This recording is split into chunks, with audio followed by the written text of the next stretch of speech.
With an Atari game, a flick of the switch turns your TV set into a playground. Introducing the Amiga CD32, the world's first 32-bit game machine. But it holds about 10 full-size novels. Do the math. 64 bits. Newton is magic. Newton is as powerful as a computer. The 1990s were a decade of breathtaking ambition and world-changing technology. Bold companies poured billions into products they genuinely believed would reshape the future. But not every bet paid off. And some of the biggest bets, they collapsed in the most spectacular ways imaginable. From personal computing to satellite networks, 20 products promised to revolutionize the way we live, only to fold under the weight of their own ambition. These innovations captured the world's imagination, and then they cost their creators everything. So stay with us, because we are counting down 20 revolutionary 1990s tech products that lost billions. And trust me, some of these are going to surprise you. Sega Genesis is 16 bits. 3DO is 32 bits. The Atari Jaguar is 64 bits. So with 64 bits and 3D graphics that you can only get with Jaguar, which is more advanced? Clifford! Jaguar! Let's start with a word. Just one word. And that word is 64-bit Atari 1993.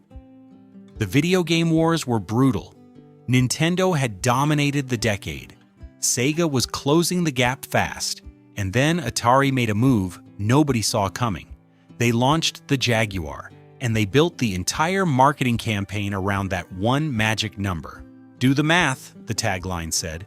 64-bit computing, home gaming, the future. Which is more advanced? Clifford! Jaguar! There was just one problem. The Jaguar was not really 64-bit in any meaningful way. Its two main processors ran at 32-bit. The 64-bit claim came from linking them together on paper, a trick, a number on a box, and developers knew it immediately.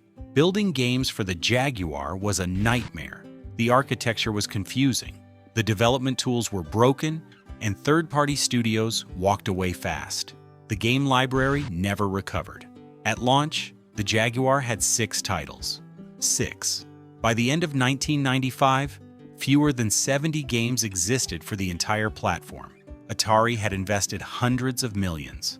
The console sold roughly 250,000 units worldwide. And then, it was over. Atari never made another console. Is this your idea of a great adventure game? Or is this? Introducing the Amiga CD32, the world's first 32-bit game machine. Now, if Atari's story is about false promises, this next one is about a company that actually had something real and still couldn't survive long enough to prove it. In 1993, Commodore was already in trouble. Their computers had been legendary in the 1980s. The Amiga line had graphics and sound that left competitors speechless. But the market had shifted. IBM-compatible PCs were everywhere, and Commodore's response was the Amiga CD32, a CD-ROM-based game console with genuine potential, triple the processing power of a Super Nintendo, a built-in CD drive when cartridges still dominated the market. But Commodore could not afford to fight. They could not pay for the marketing. They could not afford the distribution deals. In the United States, customs officials seized a shipment of 20,000 units over a patent dispute. The consoles sat in a warehouse while competitors sold millions. By the spring of 1994, Commodore filed for bankruptcy. The company that had once sold 17 million Commodore 64s ceased to exist. The CD32 had been on sale for less than a year. Workers arrived at Commodore's headquarters one morning to find the doors locked. No warning, no announcement, no severance, just gone. You can download books from online libraries or booksellers into your PC and then offload them to the Rocketbook by setting it in a cradle connected to your serial port. Here is a question. What if someone invented the Kindle in 1998? Not as a concept, as an actual product on actual shelves that you could actually buy. It was 1998. Amazon was just beginning to sell books online, and a small California company called Nuvomedia was about to invent the future 10 years early. The Rocket Ebook could hold 10 books. It had a backlit screen. You could annotate pages, download titles over a phone line. In 1998, that was extraordinary. Publishers got involved. Barnes & Noble signed on. It felt like something real was happening, but the device cost $500. Most people did not trust downloading a book. The internet was still dial-up. Then a company called Gemstar noticed the product and bought Nuvomedia for $100 million, and then did almost nothing with it.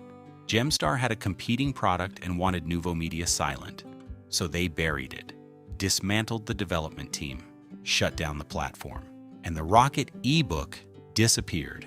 Amazon launched the Kindle in 2007. It made billions, and almost nobody remembers who got there. The idea behind Newton is that it's an assistant, something that actively helps you as you capture, organize, and communicate your ideas and information. The possibilities are just limitless.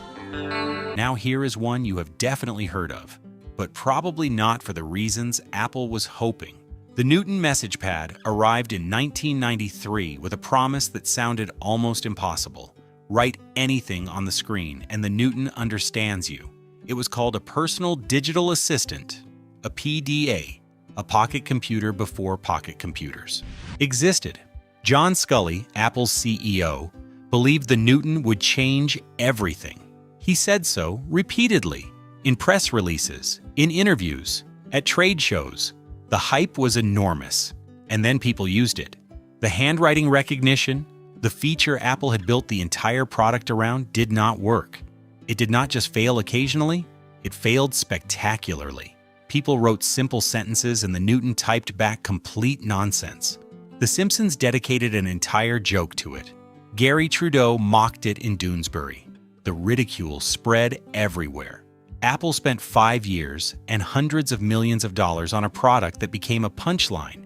They kept improving it, and later models were genuinely impressive, but the damage was permanent. When Steve Jobs returned to Apple in 1997, one of his first decisions was to kill the Newton entirely. The concept survived and eventually became the iPhone. The product did not. ProShare Video puts you in touch fast with a Pentium processor inside your PC. Working at home must be great. Yeah. The Intel Pentium processor. Before Zoom, before Skype, before any of it, there was this. In 1992, Intel had a vision: video calls. Business communication from your desk. No travel, no conference room bookings, just a screen, a camera, and a conversation.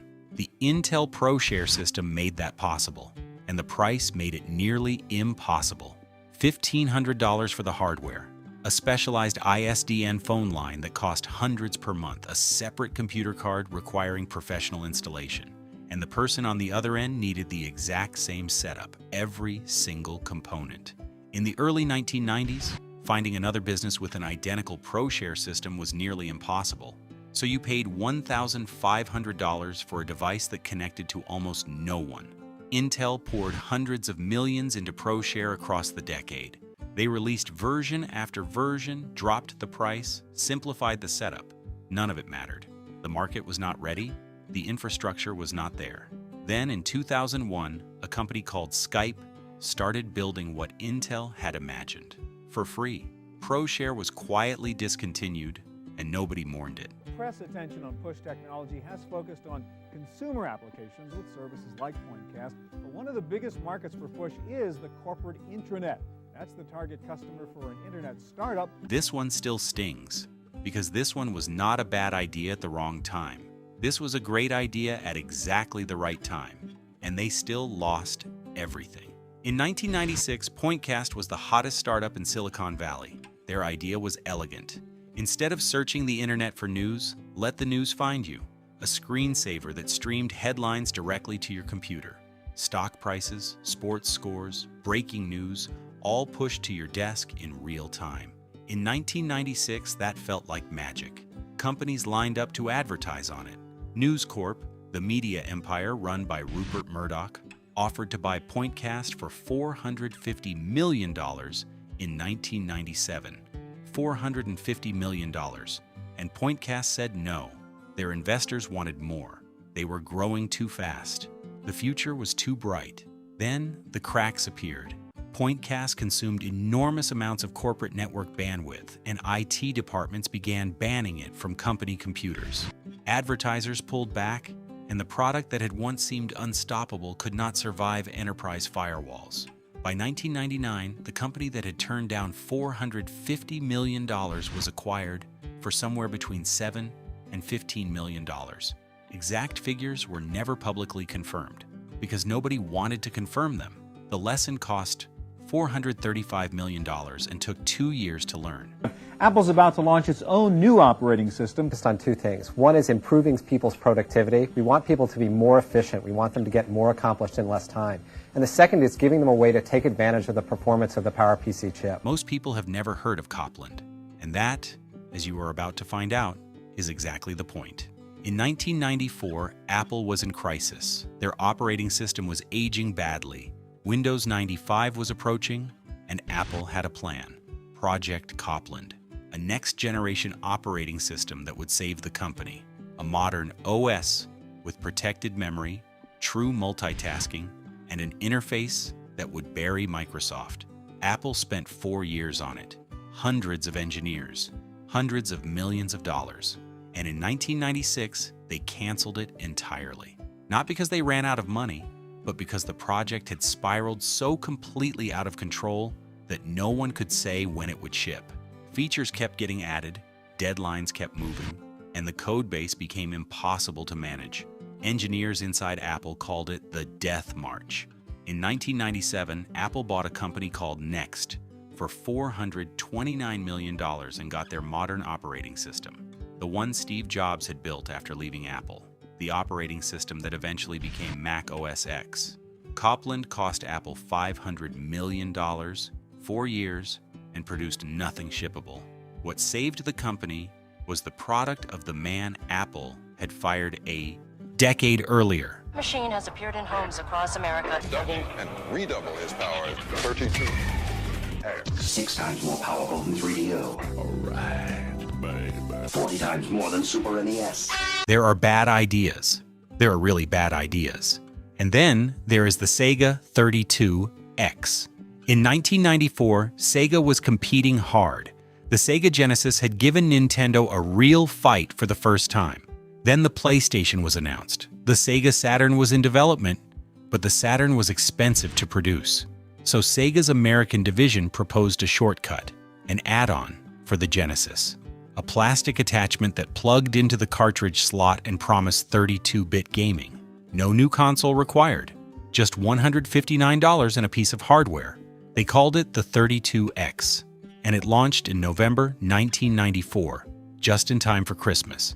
But the Saturn was also launching in Japan, and developers had to choose: build games for a dead platform's accessory, or build games for the new console.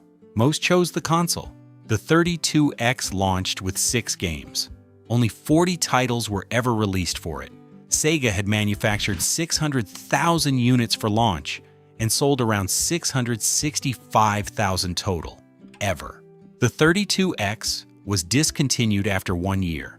It cost Sega its developer relationships and confused the market so badly that the Saturn never recovered from the damage. He's the epitome of evil. And he's on the prowl in the 3rd dimension. It's Wario. The diabolical one has gone 3D, where evil runs deep and danger comes out of nowhere. Nintendo does not fail. That is the conventional wisdom. Their track record was extraordinary, except once. And oh, what a time to fail. Gunpei Yokoi had built the original Game Boy, one of the best-selling devices in consumer electronics history. His next idea was virtual reality, a headset, a table-mounted display, 3D games with real depth and perspective, the kind of immersion no console had ever offered. The hardware was extraordinary for its time. The problem was what you saw when you put it on. Red. Everything was red. Red dots on a black background. The entire visual field, red and black, because full-color VR was too expensive to build in 1995, and Nintendo used a monochromatic display instead. Players reported headaches after 15 minutes, nausea, eye strain. Nintendo included a warning that children under 7 should not use the device at all. The Virtual Boy launched in August 1995 in the United States, and by November, retailers were cutting the price in half just to move units. Nintendo discontinued it in 1996 after selling fewer than 800,000 units worldwide. Gunpei Yokoi left Nintendo the following year. Playing games. As far as compatibility, does it accept any Windows or DOS-based applications? Yeah. I could really die pretty quickly with this. This is very fast. This is liquid. OS2 Warp, a totally cool way to run your computer. IBM had already lost once. The PCJR, the personal computer that could not compete with its own clones. By the early 1990s, IBM was determined not to lose again. And this time, they genuinely had something better. OS2 Warp launched in 1994, and the marketing was aggressive. IBM called it a better Windows than Windows, and technically, they were right. OS2 could run Windows software. It had genuine multitasking when Windows 3.1 could barely manage it. It was more stable, more powerful. The product was real. The problem was Microsoft. IBM and Microsoft had been partners once, building OS2 together. Then Microsoft walked away to focus on their own system. Windows 95 was coming, and Microsoft was about to spend $300 million marketing it in a single year. IBM could not match that. Developers started writing for Windows first. OS2 got the ports later, sometimes. IBM invested billions across a decade of OS2 development and eventually discontinued it in 2006. But the real defeat came in August 1995, when Windows 95 launched to a world that had already decided which company owned the desktop. The reason we're talking about TV history is that, in our opinion, what we're doing today, that is bringing the internet to a TV, is truly a historical event. Here is something that sounds familiar. The internet on your television, no computer required, no technical knowledge. Just a small box, a remote control, and the TV you already owned. Microsoft paid $425 million for that idea in 1997. In 1997, fewer than 20% of American homes had internet access, and webTV wanted to reach the other 80%. Microsoft believed it. They bought the company and poured another $100 million into marketing and development. And then people used it. Loading a website on a television in 1997 took minutes, not seconds. The resolution of a television screen made text almost unreadable. The remote control was a miserable tool for navigating pages built for a mouse. And the consumers who could not afford computers were not sure they needed the internet in the first place. Microsoft ran webTV for 6 years, rebranded it MSN TV in 2001, and kept it running until 2013 despite almost no one using it. The original webTV investors walked away with $425 million. Microsoft shareholders walked away with nothing. The idea of internet television eventually worked. It just worked 30 years later, and it looked nothing like webTV. Be careful of the cat, don't do that. Repairmen who actually show up. We have school records, baseball scores, pizza places that deliver. It may be chaos, but it's organized. Bill Gates publicly called this one of Microsoft's worst products. Bill Gates, a man whose company also shipped Windows Me. So think about what that says. His then-girlfriend, later his wife Melinda French, led the team that created it. Microsoft Bob launched in 1995 as a friendly alternative to the standard Windows interface. Instead of a desktop with icons and folders, Bob gave you a cartoon house. A living room, a kitchen, a home office, each room filled with objects you could click. A cartoon dog named Rover walked you through the entire experience. The goal was to make computers accessible to people who found the standard interface intimidating. The execution made those people feel condescended to. Bob required more RAM than most home computers had in 1995. It ran slowly on the very machines it was designed to help. The cartoon aesthetic, meant to feel welcoming, felt childish to adults and boring to children. Microsoft spent an estimated $300 million developing and marketing it, and Bob was discontinued after 1 year. Rover the dog, though, did not disappear. He was repurposed. He became Clippy.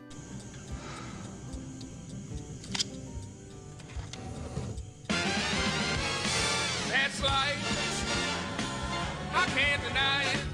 I thought of quitting, but my heart just won't bite. Now here is a company that invented the medium it was trying to replace, and still could not pull it off. Philips invented the audio cassette in 1963. They gave the patents away for free to standardize the format, to make it universal, and it worked. The cassette tape became one of the most successful consumer products in history. By 1990, Philips was ready to replace it. The digital compact cassette looked exactly like a regular audio tape. You could even play your old analog tapes in the new player. The sound quality was fully digital. The format was forward compatible, and Philips invested hundreds of millions in manufacturing, licensing, and promotion. And then Sony launched Minidisc in the same month, October 1992. Two companies, two incompatible digital tape formats, both positioned as the future of portable music. Consumers looked at both of them and kept buying CDs. The digital compact cassette never gained real traction, players were expensive, the software catalog was thin, and within 2 years it was clear neither format had won. Philips discontinued it in 1996. The company that invented the cassette could not replace it. If you're tired of paying late fees for video rentals or paying for movies you didn't have time to watch, check out DivX at Circuit City.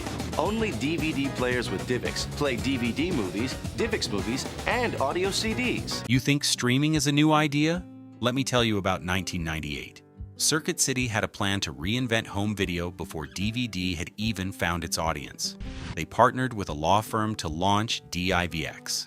Not the video codec, something entirely different.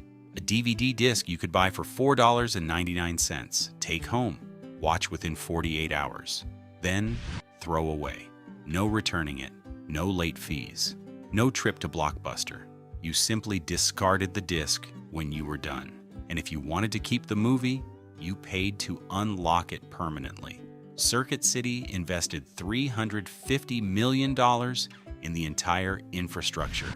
Disc readers that connected to phone lines to verify payments, billing systems, studio licensing deals. They convinced Disney, Paramount, and Universal to participate and shipped 2 million DivX players into stores.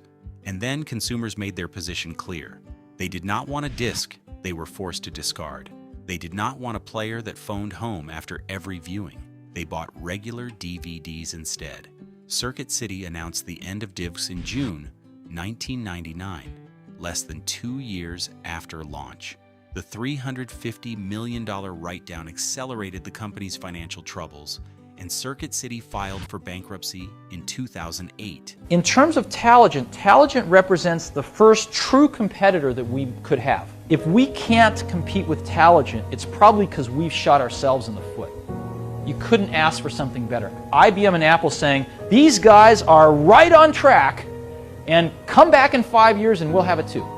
Two of the most powerful technology companies in history sat down in 1991 and agreed to build the operating system that would end Microsoft.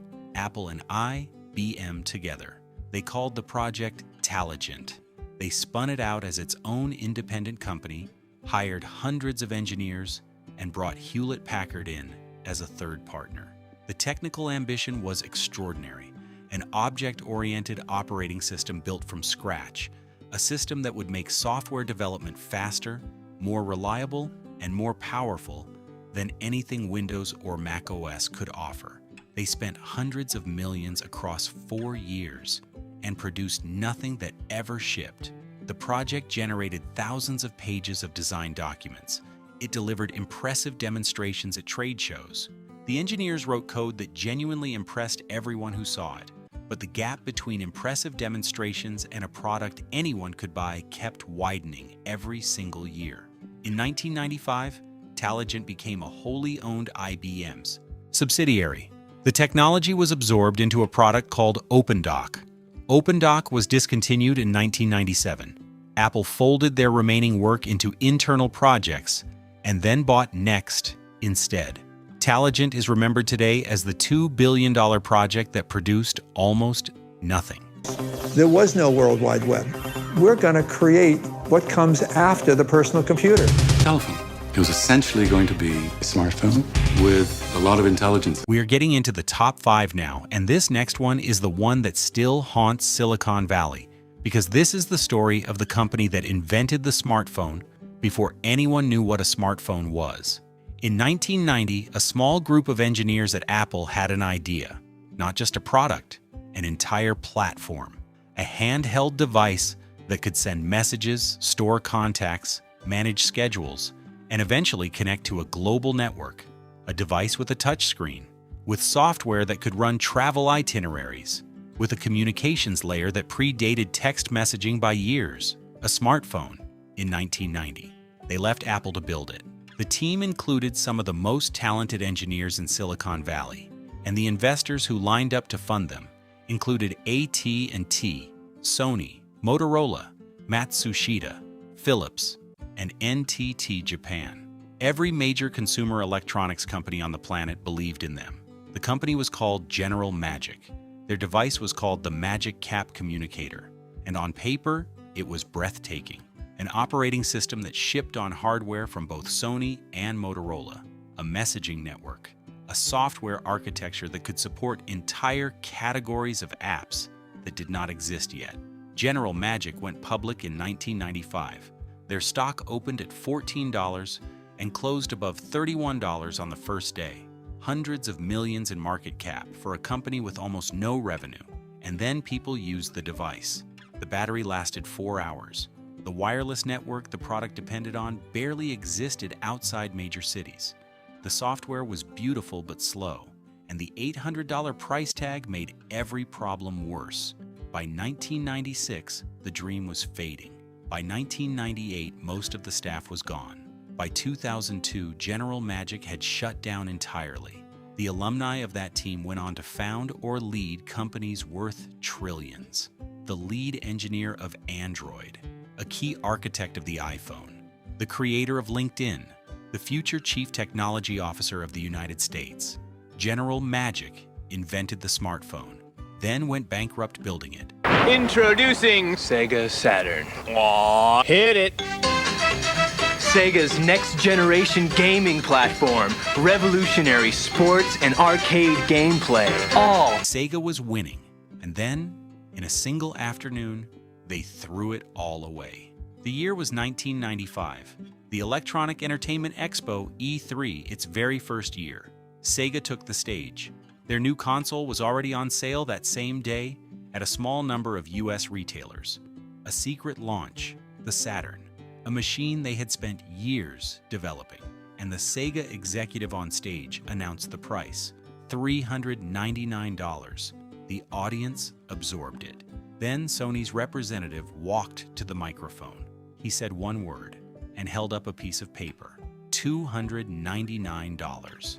Sega had just lost the console war in 30 seconds, but the price was not even the whole story. Sega had launched early, in secret, without telling most of their retail partners, without warning most software developers. Stores that had not been included responded swiftly. KB Toys, one of the largest US retailers, announced they would never carry Sega products again. The Saturn's hardware architecture was also notoriously difficult to develop for, and most studios simply built games for PlayStation instead. Sega sold around 10 million Saturns worldwide. The PlayStation sold 100 million. The gap was so catastrophic that Sega rushed out the Dreamcast to try to recover, and within 4 years, they had exited the hardware business entirely. Compact Disc Interactive, a new world standard in multimedia home entertainment from Philips Electronics. You might expect to pay over $1,000. Here is where things get strange, because this one has a subplot that involves Nintendo, Zelda, and some of the worst video games ever officially licensed in history. Philips had an agreement with Sony. In 1984, they had jointly developed the compact disc, the most successful audio format in history. And buried in that agreement was a clause that let Philips license the underlying technology for other applications, including video, including educational software, including games. Philips saw that clause and saw a billion-dollar future. The CD interactive player, the CDI, launched in 1991. a device that could play video, audio, games, and multimedia education software all from a single machine, all through your television, all from the company that helped invent the CD itself. Philips spent over $1 billion across the following decade trying to make it work. Along the way, they negotiated a multimedia partnership with Nintendo that fell apart. That failed deal left Philips with a legal clause, allowing them to create games using Nintendo's characters. So the CDI used that clause to release 3 Zelda games and a Mario game.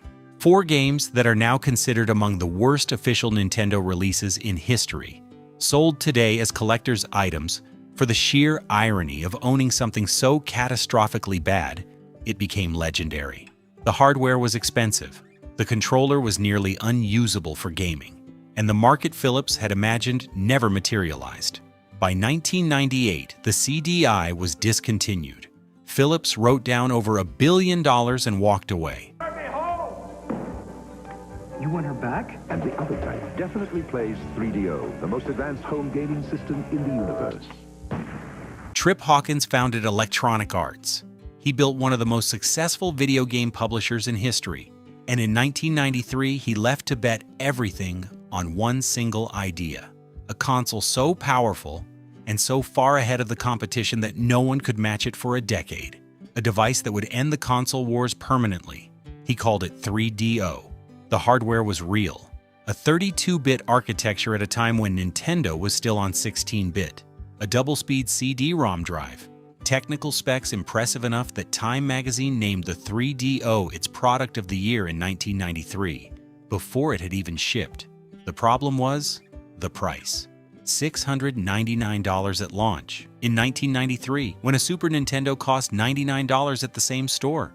Hawkins' business model was unusual. He licensed the hardware design to manufacturers and collected a small royalty on each console sold. Panasonic, Sanyo, and Gold Star all built 3DO machines. But at $699, almost no one bought any of them. The game library was thin. Loading times were painfully long. And when the Sony PlayStation arrived in 1995 at $299 with technically superior hardware, the 3DO was finished. Hawkins poured hundreds of millions into the platform before abandoning it. 3DO, the company survived another decade making games, then filed for bankruptcy in RNSG is now focused as a group to take advantage of integrating both new and proven technologies to ensure that its customers have the most effective solution to their radio communication needs. We have saved the biggest one for last, and this one is not just a business failure. It is one of the most extraordinary engineering achievements in human history that almost nobody needed. An engineer named Barry Bertiger was in a remote part of the Bahamas. His wife could not make a phone call. The local networks did not reach where they were. And he had an idea. What if the network was not local? What if satellites covered the entire planet? He brought the concept back to Motorola. They ran the numbers. 77 satellites in low Earth orbit could create a phone network covering every square inch of the planet. 77, which is the atomic number of iridium on the periodic table. That is where the name came from. Motorola spent $5 billion and 11 years building it. They launched 66 satellites into orbit, each one hand-assembled. Each one launched on rockets costing tens of millions of dollars individually. An engineering achievement on a scale almost no private company had ever attempted. By 1998, the network was operational. You could stand on the summit of Everest and make a phone call. You could call from the center of the Amazon, from the middle of the Arctic Ocean. From any point on the surface of the Earth, for the first time in history, you could reach anyone. But the phone cost $3,000. Each call cost $7 per minute. And the handset was enormous, a brick that did not work indoors. You had to stand outside and point the antenna at open sky. By 1998, cellular phones were everywhere. Small, cheap, and getting cheaper every month. A domestic call cost cents, not dollars. The person next to you on the street had a phone in their pocket that worked inside buildings, in cars, in restaurants. Why pay $7 a minute? Iridium launched in November 1998. By August 1999, they had filed for bankruptcy. 9 months, $5 billion, to a subscriber base of fewer than 20,000 customers. The company was eventually sold out of bankruptcy for $25 million, 195-to-1 loss on the original investment. The satellites are still up there, a constellation of 66 objects orbiting 485 miles above the planet, visible to anyone with a telescope on a clear night. A $5 billion reminder that the most extraordinary technical achievement can still fail completely when the customer simply does not need it. And somewhere right now, someone is about to lose $1 billion making the same bet again.